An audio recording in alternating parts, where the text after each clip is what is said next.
RPF, Star Wars Chick here at Comic-Con 2012. I'm in the Lucasfilm Pavilion, and we are at the Well of Souls. And I'm here with Timmery, who is the official snake handler for this particular exhibit.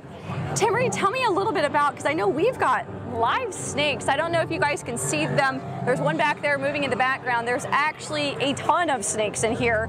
How many were in here total? We have 46 live corn snakes inside our exhibit too.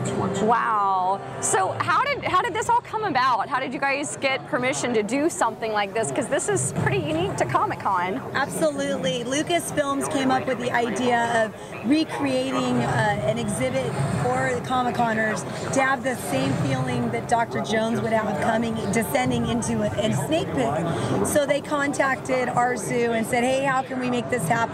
And so we worked together to bring it to Comic-Con for the first time. Wow.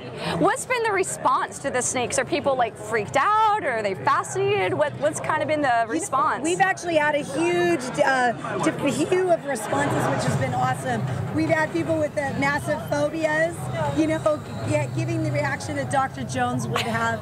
We've had people that are very intrigued. A lot of the Comic-Coners don't realize they're real, so of course we're standing there saying there is 46 live snakes in here.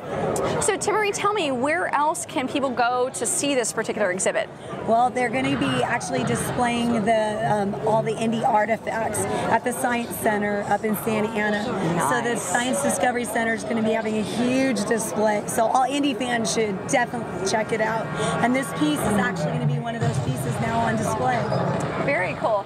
Now, what kind of precautions have you guys had to go through to make sure that the snakes are safe? Because we want everyone out there to know that, you know, the snakes weren't harmed, this isn't cruel, this isn't a, you know, don't get PETA on us or anything like that. But what kind of precautions have you guys had to take for the snakes? Oh, we definitely made sure that the enclosure was a very specific snake enclosure, and it had enough ventilation and heat.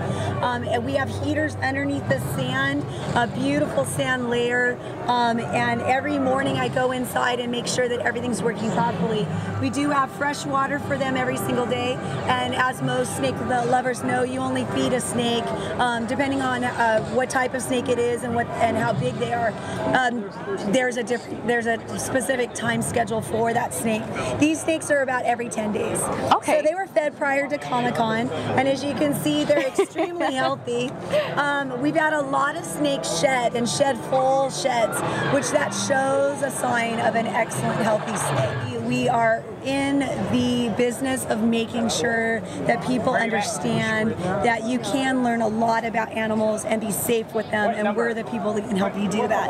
Fantastic. Timmery, thank you so much for bringing these snakes. Thank you for helping make this exhibit possible, and thanks for talking with us. Absolutely.